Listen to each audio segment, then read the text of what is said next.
Title: Update 3. My ex-wife pleads with me to reconcile after her infidelity.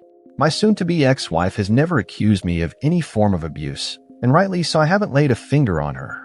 She was fully aware that the garage doors and the gate to the driveway could be operated from inside the garage. Nothing prevented her from leaving the garage, knocking on the front door to be let in. It was still her residence for another 2 weeks, or even running down the street and calling the police or her affair partner. But she didn't. I once had a girlfriend who cheated on me 3 times. Each time, I caught her in the act with another man. Hi everybody. I'm leading a goal of 100,000 subscribers by the end of the year, and I truly believe we can achieve it together. So if you could hit that subscribe button, it would really mean a lot to me. We're back with another subscriber email update. We recently covered a story. I'll link it up here and also pin it below so you can refer back to it. The writer wanted to clarify some things, mentioning that he's been responding to some comments but thought it'd be better to send a quick update to clear things up. He also asked if he should send more updates as the divorce process unfolds. I told him absolutely, we all want to know how this turns out. Just to recap, the previous story was about a man married to his wife. His father gifted them a large home, a mansion, actually. In the comments, you all called him a complete savage. He hired a private investigator, found out his wife was cheating, and put her through a lot.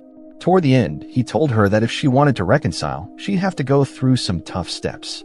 If you haven't heard it yet, it's in the description and the cards above. You can check it out and come back here if you like. For those who've heard it, here's some clarification and an update. You've read the title, so let's dive in. The subject line remains the same: retreat, regroup, and recover updates. Here's what he says. Below is the latest update on the saga with the subject title. As requested, I tried to respond to some comments and questions on the channel. Let me know if there's enough interest to warrant further updates. Personally, I'd say yes, please keep us updated on the divorce and how everything pans out. We're very interested to see what happens, especially considering all that's transpired. He continues. Thank you to everyone who provided comments and support. This update is intended to address a few of the comments and to clarify some parts of my narrative that were a bit unclear. I kept the private investigator on the job after she was caught. He employs 9 people in his agency, owns 11 cars, and has tampering detectors built into his GPS trackers and keylogger software. He claims you'd have to be knowledgeable about cyber surveillance methods to detect them, and my soon-to-be ex-wife isn't savvy in that way. So I'm confident she intended to come clean on her own, not because she knew she was being monitored. Intercepting communications also made it possible for the PI to go directly to the next rendezvous locations without having to follow anyone. The PI hired a lip reader to attempt to reconstruct the conversation in the diner where my soon-to-be ex-wife was shaking her head and Melvin had his face in his hands.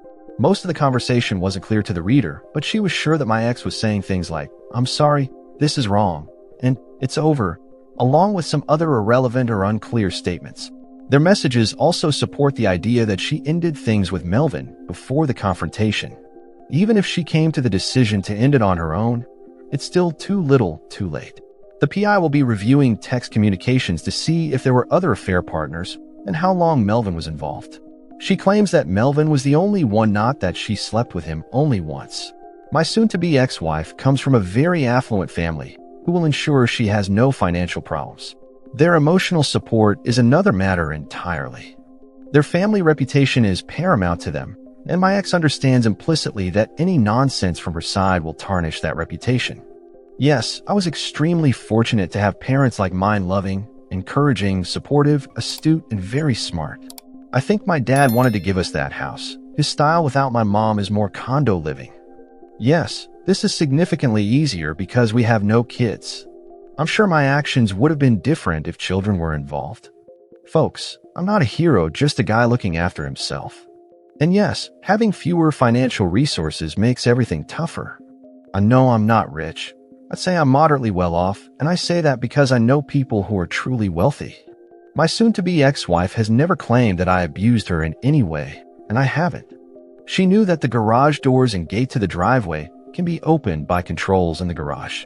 Nothing stopped her from leaving the garage, knocking on the front door, and asking to be let in. It was still her residence because the 2 weeks weren't up yet, or running down the street and calling the cops or Melvin.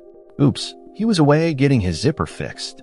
I've been advised by my lawyer that my ex is asking that I attend a session with a therapist she's seeing. I'm not the one bawling and whimpering, so I have no need for a therapist.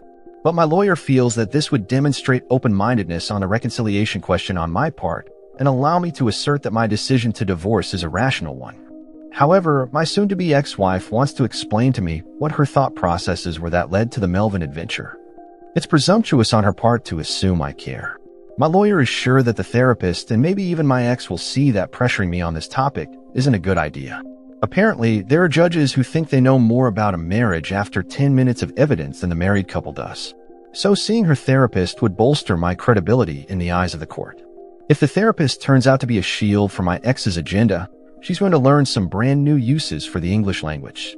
I think my lawyer might be building a defense against a court decision that could go against me.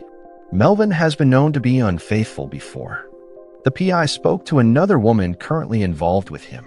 She is unattached and not too bright, and he is apparently quite the smooth talker. I don't know and don't care how or why it happened, just that it did. As my soon-to-be ex-wife's still legal husband, I can ask her to drop everything anytime. Whether she does or not is up to her, so I don't see any problem with my comments to her. Well, that's the update. Let me give my thoughts. So there you have it, folks. That was the update and clarification. Again, yes, please keep us updated on the divorce and how it ends. Let us know. We're all very interested to see what happens next. Guys, let me know what you think about this update and clarification. How do you feel about it? In his last post, you all said he's a savage, and he continues to be one. I'm still very interested to see how this turns out in the end. Looks like he's going to go ahead and attend the therapy session with his wife, but they're using that hopefully they can leverage it in court so he can proceed with a divorce. We'll see what happens. Let me know what you think about this one in the comments, and let's check out another email. Alright guys, we have another email here. This is email number 2. Subject: how my cheating ex tried to come crawling back. Hey, True Story Nation. I think you and your viewers would enjoy reading this. You should know I'm Canadian, and my name is Joshua.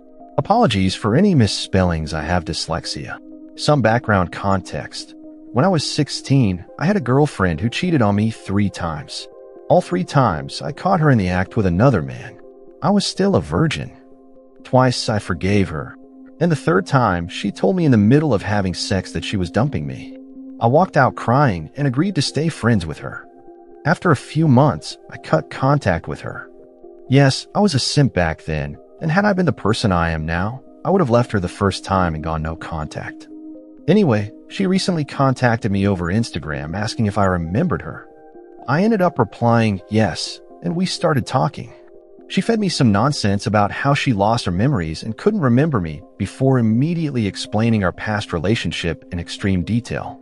I had no plans on getting back with her before, and now I knew she was lying to me too. I kept talking to her, playing dumb, as I messaged my longtime friend I've known since I was 5 and told him the situation.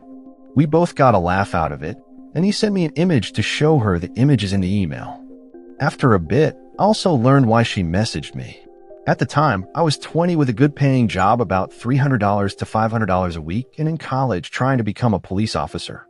She was 19, living with her mom, failing school, and hooking up with a dating couple. The girlfriend was pregnant.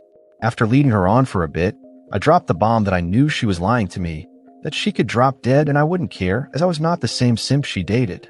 I bluntly told her she would never see me again, and that I hated her guts. It was at this point I sent the image. She was not happy, and I could tell she was crying because of her text patterns. At this point, I blocked her and texted my younger sister. Here's the conversation. Me: hey, guess who just texted me? My sister. Who? Me: guess. My sister. Just tell me. Me: Christine. My sister. That witch. As you can tell, my sister hates her with a burning passion. I hope you and your viewers enjoyed this story and can learn a lesson from it. Thanks. He included the image, which is of a bear holding a sign that says, "Remember, only you can go yourself." Let me give my thoughts. Well, I'm glad you've grown. This is why I like this story. It's a short one, which is fine. You come out and admit who you were when you were younger, because a lot of us were like that. A lot of us were simps. A lot of us put up with a lot of nonsense. Now, I've never taken someone back 3 times after being cheated on, but I've taken someone back after being cheated on. Absolutely, I have. Not gonna lie. So a lot of us have been through it. But you've shown that you've grown. This girl came back, and you didn't give her the time of day. You're focused on your career. You're working, you're in college, so you're making money, but you're studying to become a cop. That's good, you're doing your thing. You're on your purpose. That's all that matters. She's a waste of time. This woman's failing school and has a miserable life, so she wants to jump on your bandwagon to make you miserable as well. It's not worth it. So salute to you for sticking to your guns and growing and not being the same person you used to be, because all she wants to do is bring you down, and you know it, and you did the right thing. So salute to you, man.